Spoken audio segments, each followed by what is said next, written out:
bonbon. You look at it and dismiss it. It's not a time to take the child to the hospital and say this child is bleeding. It doesn't make sense.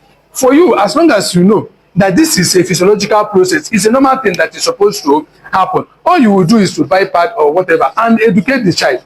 Is it clear? But if you see a child that is 2 years and start having the same bleeding, it is the same bleeding. Everything is the same. It's the same blood coming out from her bumbo. But when you see that at 2 years, that is the time you might take the child to the hospital and say something is wrong.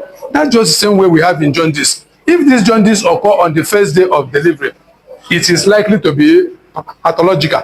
But if it occur maybe on the third or the fourth day, it is likely to be pathological. But sometimes we actually need to quantify it and be sure what is it by the level of the bilirubin. So we do what we call serum bilirubin. It's a normal test. We collect the baby's sample and do the bilirubin. If it keep on rising, even while you are intervening, it might be a time to do what we call exchange blood transfusion. You collect the baby's blood and put another blood. I don't know if you understand. Usually we don't want the blood of the father, but we need another blood, not the blood of the father.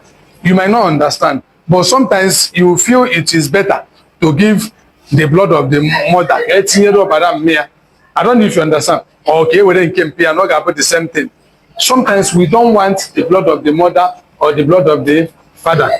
Number one is that the child might be reacting to the antigen that is coming from the father. And by the time you take another blood from the father and put on the baby, the reaction continues. The antibody which is causing the problem might be coming from the mother. If you collect the mother, they didn't and give. So there is a war, and the war is between antigen and antibody.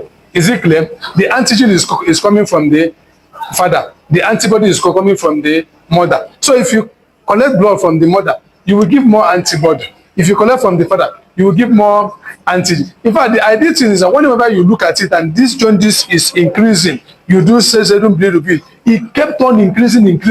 It might be time for you to do what we call exchange blood transfusion. And one thing is clear. We usually advocate to use blood, not from the father, not from the mother, from a different person. You don't transfuse. Why are we doing that? Is that we want to prevent, not to prevent the jaundice, but to prevent the complications of the jaundice, of which one of them is icterus. That's one of the complications.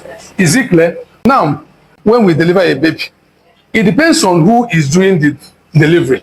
The moment the baby comes out, some people will want to raise the baby up, even when you have not clamped the umbilical cord. When you do that, some blood will flow from the baby to the mother, because there is still a connection. The umbilical cord is attached to the baby. So by the time you raise the baby up, it goes against gravity. So some of the blood can flow back to the mother. That one will give you anemia in the baby. But that will also prevent the physiological jaundice. Okay? Secondly, when you clamp, assuming that this is the umbilical cord, for example, and about the baby, this is the other. You can clamp here. When you clamp this place, you push the rest of the blood in the umbilical towards the baby before clamping. When you do that, you have given the baby more blood. But we don't usually do that if the woman is infected. Perhaps if the mother is HIV positive or hepatitis B or C, we want to push the blood that they are sharing towards the mother. Madam, carry what you have. Let the baby be free. But if the woman is free, everybody is free. Sometimes you milk the blood towards the baby, giving the baby more blood than normal.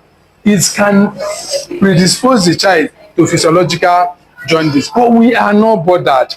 Why? Because it's a physiological thing. It's a normal thing. It will certainly clear. Sometimes it's clear in the next 3 or 4 days. And most times does not require more intervention than phototherapy. Is it clear? Okay.